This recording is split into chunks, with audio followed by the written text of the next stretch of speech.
पांचजन्य देश भर में काफी लोकप्रिय नाम है, लेकिन यह नाम कब और कैसे चर्चा में आया, इसके पीछे की कहानी हम आपको बताएंगे इस वीडियो में।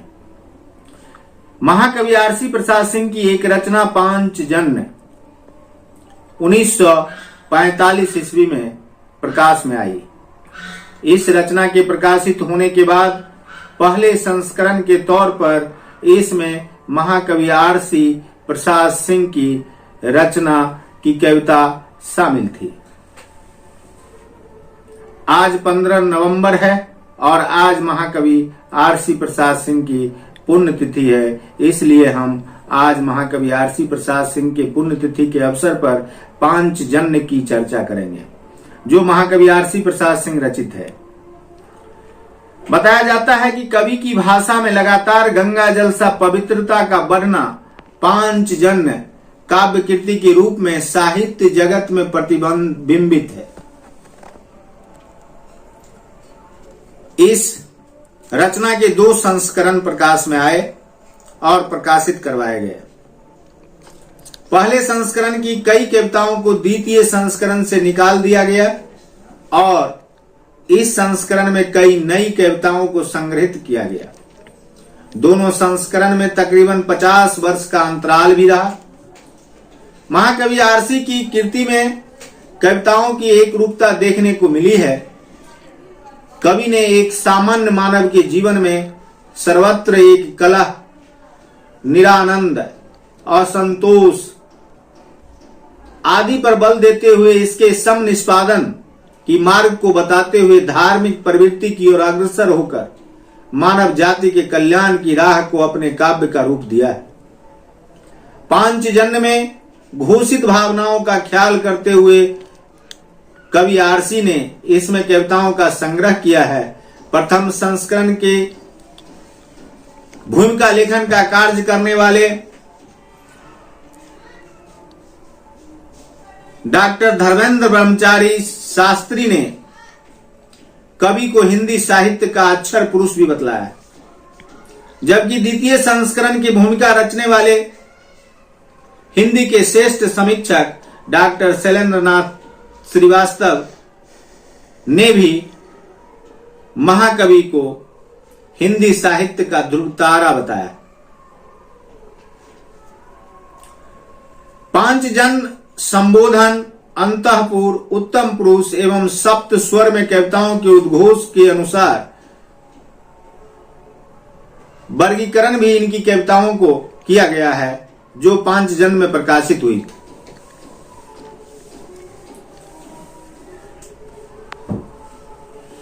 प्रथम संस्करण की भूमिका लिखने वाले डॉक्टर धर्मेंद्र ब्रह्मचारी शास्त्री ने जो समालोचना की है, उससे उस समय के साहित्य के सभी समालोचक संतुष्ट भी हुए थे।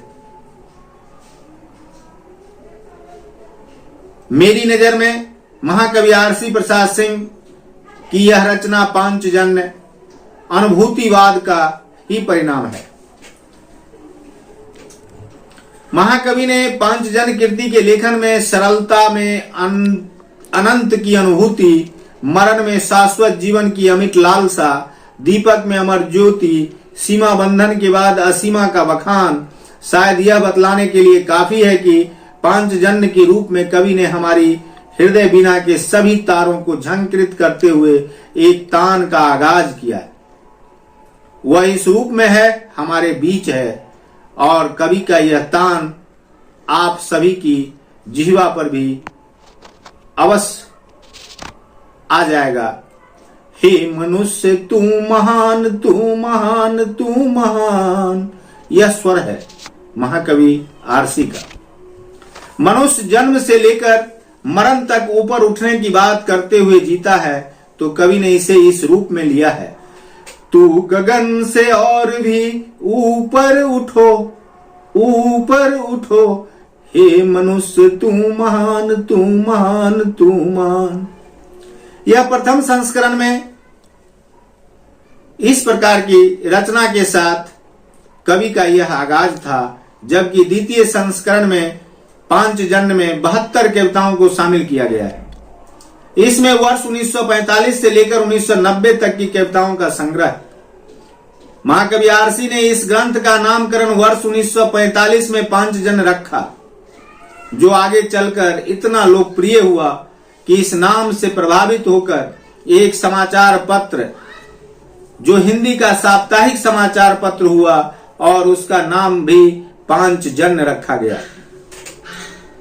बताया जाता है कि 14 जनवरी 1948 में प्रारंभ हुआ यह पांचजन्य समाचार पत्र के संपादक की भूमिका का निर्वहन करने वाले अटल बिहारी वाजपेयी ने पांचजन्य के संपादक की बागडोर संभाली थी। स्वर्गीय अटल बिहारी वाजपेयी, जो आगे चलकर भारत के प्रधानमंत्री तक के पद पर आसीन हुए, महाकवि आरसी प्रसाद सिंह के नाम पूर्व प्रधानमंत्री स्वर्गीय अटल बिहारी वाजपेयी का कई पत्र आज भी महाकवि के आलमारी में संग्रहित हैं।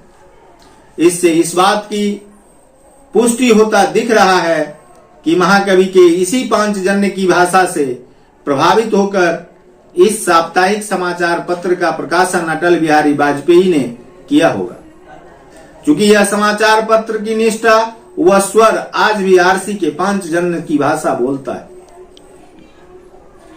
पांचजन्य एक ऐसी कृति है जिसमें गुणातीत शीर्षक कविता में कवि ने अपनी कविता का स्वर कुछ इस प्रकार से दिया है। शून्यता सहमी जहां शिव मिल गया, भावना बदली कि पत्थर हिल गया, साधना उमरी की अंतर खिल गया, शून्यता सहमी जहां शिव मिल गया। इसी प्रकार से पांचजन्य की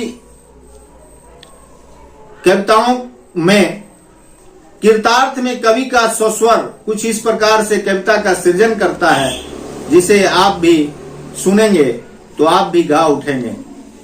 वासनाओं का कहीं क्या छोर है, मृत्यु जीवन की मची सी होर है, छू रहा जिसको असीम दिगंत है, जो जहां है वह विराट अनंत है। शेष है दिनमान अशेष एवं अरुण शीर्षक में कवि का सृजन अनमोल है। अशेष में कवि लिखते हैं कि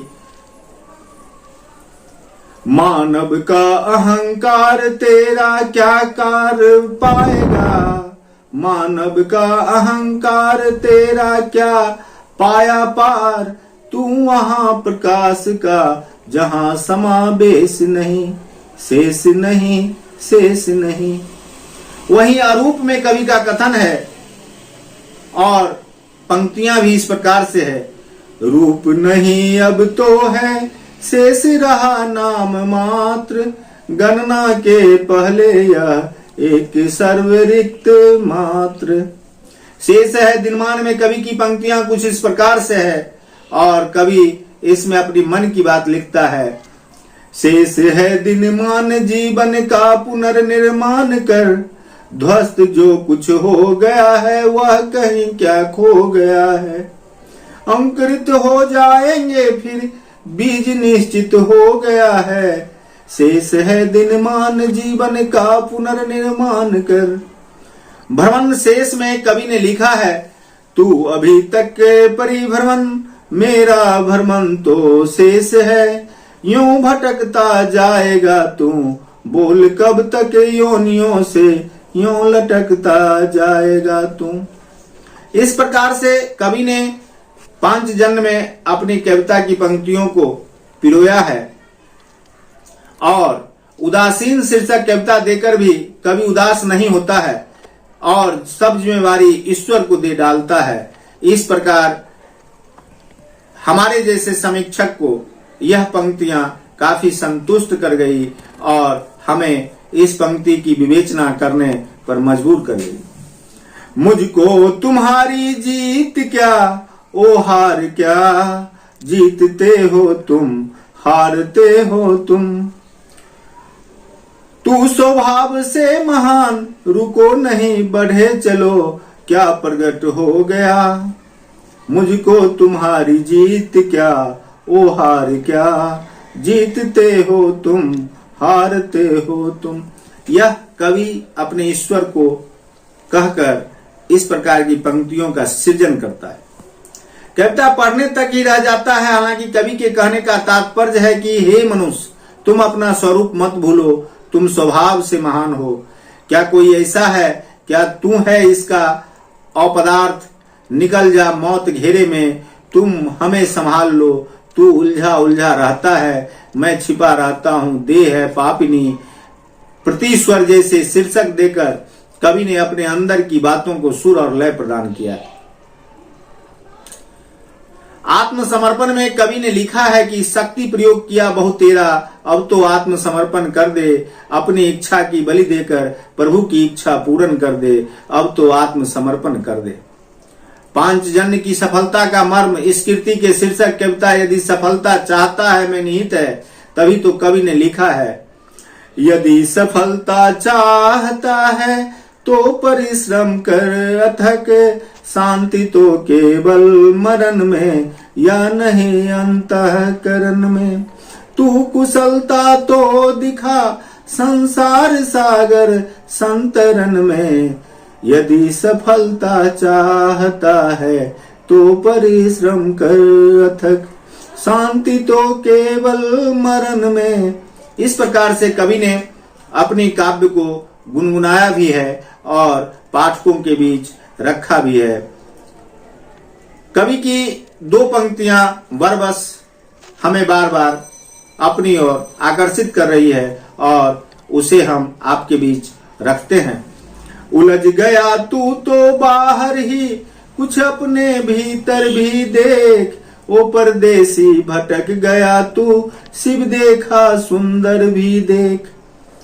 कविवर आरसी प्रसाद सिंह की इस रचना में ईश्वर व प्रकृति के प्रति शाश्वत सत्यता का बखान करते हुए मानव को नश्वर बताने वाले महाकवि आरसी ने एक मार्ग बताने का प्रयास किया है जिसमें मनुष्य का जन्म सफल हो जाए।